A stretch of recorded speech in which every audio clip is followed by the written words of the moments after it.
Hello, this is Nicholas Stadden with Monrovia. Today we're going to talk about how to prepare soil for apple trees.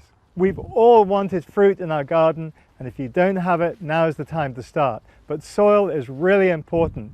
We're going to show you exactly what you need to put in the soil to guarantee a great harvest of apples in your garden. So we've dug our soil, and we're going to keep all this great native soil we have. Depending on where you are in America, it could be sandy soil, loamy soil, clay soil. One of the key ingredients is good organic mulch.